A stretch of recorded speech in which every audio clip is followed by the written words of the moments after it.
Today, we are making a salmon recipe that is Thai inspired.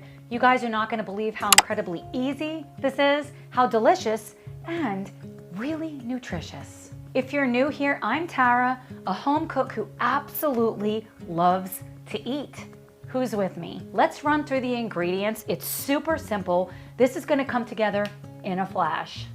So of course we have salmon. This wouldn't be a salmon recipe without salmon. This is about 4 ounces and I'm using wild caught salmon. We have our dried spices. I have half a teaspoon of salt, a teaspoon of onion powder, and half a teaspoon of gochugaru. I love this Korean chili paste. Korean chili flakes. If you don't have this, you can substitute whatever type of spice or even pepper. We've got 3 garlic cloves. I'm gonna use a lime. This is going to just really ramp up the flavors. We have some cashews. If you're allergic to cashews or don't like them, you can leave them out. We have got a tablespoon of sesame oil. It's a crucial ingredient that's gonna go with our sauce. So I have got 1/4 of a cup of peanut butter and 1/4 of a cup of gluten-free soy sauce. For my vegetables, I'm gonna use this rainbow frozen cauliflower because it's so incredibly easy. And of course, we need our noodles. So I'm going with this soba rice noodles. I found this morning at the store. These are gluten-free. It's made with buckwheat and brown rice flour. So I'm really excited to try this out. This is gonna be so fast and easy. Let's head to the stove. I wanted to pop in here really quick to show this wok that I'm gonna try out for the first time today. This is a carbon steel wok. I'm gonna put all of the information on the screen right now for where I got this wok. Company reached out and offered to send me this wok for free to try it out. So full transparency, I did not pay for this wok. I'm going to give you my honest opinion today though. And I will say I've never used a carbon steel wok before. I've had a cast iron and I also have the hex-clad wok, which love it. But I wanted to try this out. I love that it's got a spout here that can help if you're pouring. It's got a really nice handle that you can remove. I was able to take it off, which is nice. I did have to season this wok. I have seasoned woks before, and I've got to say this is very easy. When I had my cast iron wok and I seasoned it, it was a fiasco. Just ask my husband. The wok came with a really nice instruction booklet that kind of talks about it. It talks about how to take care of it. And it also came with a sponge. I did not use this. I just used my regular sponge, but this is nice. So let's give this wok a try and see what we think. I'm gonna do something crazy today. We're gonna use this really pretty wok and we're gonna boil our noodles in it. This wok did come with this really nice lid and I like that it has a steaming vent. I'm gonna just bring this to a boil. I'm gonna set up all of my ingredients over here next to the stove. This is a crucial component, pro tip, for bringing the meal together really quickly because when you're stir frying, everything's happening really quickly. So we need everything to be ready so we're not fumbling to get our garlic pressed. So let's get to it. I love using these little trivets to protect my counters. I love these counters, but I'm really nervous I'm gonna mess them up. So to make it super easy, I'm just bringing this whole thing over here. Okay, so the first thing we're gonna do is we are going to get the sauce whisked up so that's ready to go. I'm also leaving this on the counter to thaw a little bit. We're not gonna use this whole thing of soba noodles, so I'm probably gonna just use, there's 8 ounces in here. I'm probably gonna just use probably about 3 ounces. 2 is never enough, although they say 2 ounces is a serving. Who's with me? That's just not enough. First thing I'm gonna do is put in the tablespoon of the oil. I'm gonna add in that tamari. Then I'm gonna add in that peanut butter.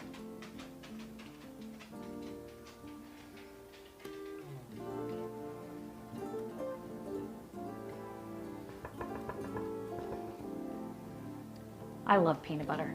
Isn't this just about the cutest thing you've seen, this tiny little whisk? So we're gonna just whisk it up. And we just wanna get it nice and smooth. Look at that. Let's give it a little taste, shall we?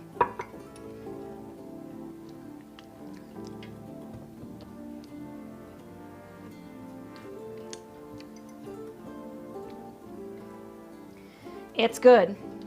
It really needs the lime.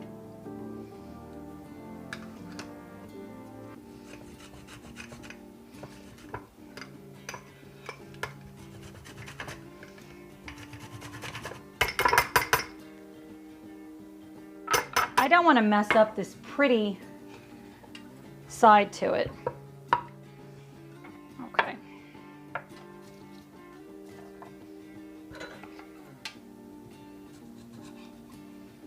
We're going to end up using the whole lime, or most of the lime. I'm going to just cut a couple of wedges for the presentation for later, actually. Yeah, that'll be fine. Our water's boiling. Handful of noodles.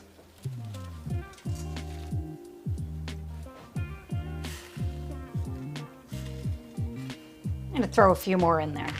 I'm hungry. And we're going to set the timer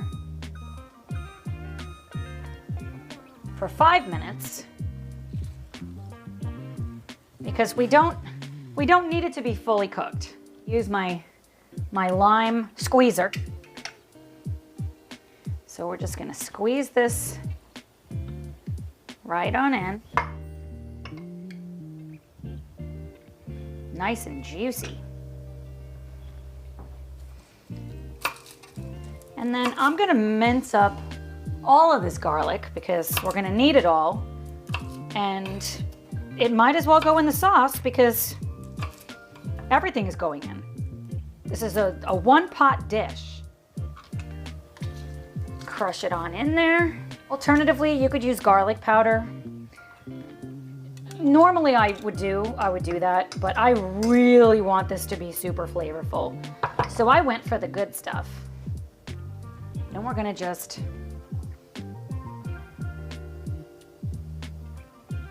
whisk this all together. Now let's try it. Oh my goodness, it is so good. I'm actually gonna just transfer the noodles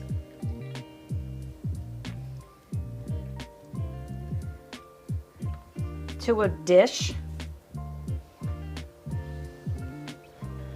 So we're gonna just set this to the side. I'm gonna just dump out this water. I rinsed it off. You could break these cashews up if you want, but I'm just gonna leave them whole.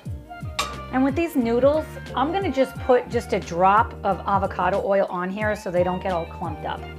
Put about a teaspoon. I was a little heavy-handed. You know, looking at this, I should have made a lot more noodles, but this is gonna be just great. I should have went for half of the package or the whole package, but I'm just really hungry, but these look really good.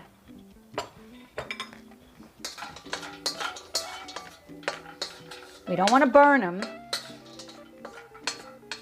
Smells really good. Just want to get some color on it. So I'm going to go with this. A tablespoon of avocado oil. Use any neutral colored oil. I'm going to swirl it around on the bottom. I'm going to take this salmon and we are going to put it skin side down.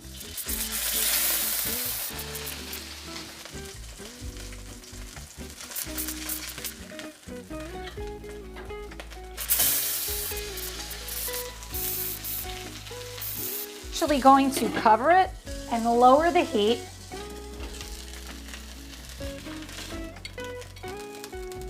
Look at that. That looks amazing.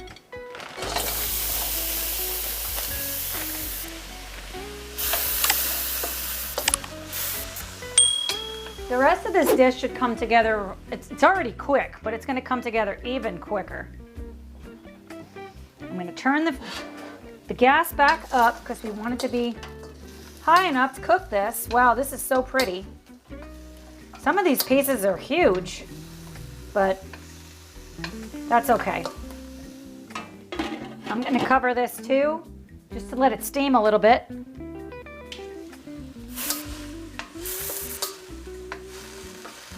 Let's see. Perfect. I'm gonna leave that little bit of water in there because it's actually gonna just thin the sauce down.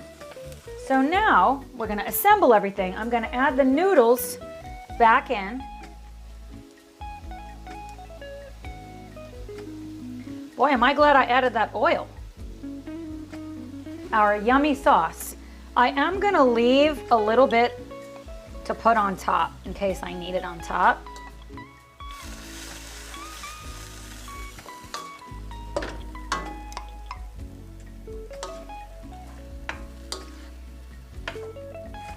I'm gonna add the spices, which I forgot to add to the salmon, but that's fine.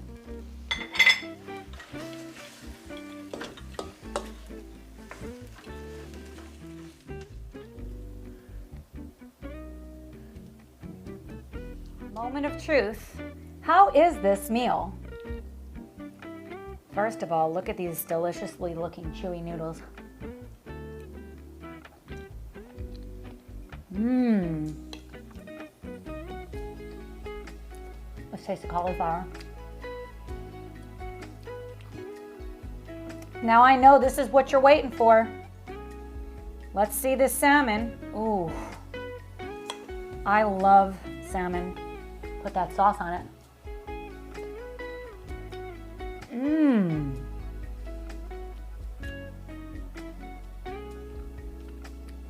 Guys, this is super flavorful. You saw how incredibly easy it was to make. Who needs to go to a restaurant for takeout when you can make delicious takeout, Thai-inspired meals right in your very own kitchen? I should have went with regular rice noodles. Let's talk about it. What do I think about this meal? This is what I think about it so far, just because some things I didn't particularly care for, so I needed a delicious glass of dry red. Don't judge me, friends. It's 5 o'clock somewhere. What do I think about these soba noodles? Trash. I will never get these again. I am not going to finish these. The texture was awful. I remember soba noodles back when I used to eat gluten, because typically it's a combination of wheat flour and buckwheat flour. These are horrible, horrible. I should have went with a traditional pad Thai noodle, like a flat rice noodle. Anything would have been better than this. I also didn't make enough of it for the dish. Definitely weigh it out or just make it all, but don't get this one. Trust me, you don't want this one. Next, I want to talk to you about the sauce. The sauce was good. It could be better. The one thing I did forget to add, I can't believe I forgot it until I was eating it, was something sweet. So we had savory, we had the gluten-free soy sauce, the tamari. We had the sour component, which was the lime juice. And you know, we had the oil to help with the viscosity, the sesame seed oil, which was really good. And of course the peanut butter. It was a little bit thick. I might reduce the peanut butter next time, but it just depends on your preference. It did really need something sweet, so I would recommend maybe a tablespoon or 2 of coconut sugar for that ratio. I'll also say I made too much sauce for this dish. This amount of sauce should be for 4 servings, so thin it down with hot water till it's a little bit runnier because it was way too thick. Not a fail, but way too thick. Cheers. So, what do I think about the wok? It cleans up really well. I am gonna oil it. From what I understand about woks like this, they're easier to take care of than cast iron. Some people would probably disagree. It's also light, so I really like that. It did a beautiful job. It did. Salmon is very difficult to cook because if you flip it too quickly, you can tear it. It didn't stick. It was perfect. I can't really give my long-term opinion or to its, life or how long it's going to last. I will say, however, that it did a really great job with the salmon, and I'm going to continue to use it so you'll see it in other recipes of mine. Thank you again for sending me this wok. I'm really going to enjoy trying this out with different recipes. If you are interested in picking one of these up for yourself, as I understand it, there's going to be a big sale on Prime Day. You can use my link below. I will have everything listed out. I will also have it the first pinned comment. Thanks so much for watching, and I will see you very soon. Bye, friends.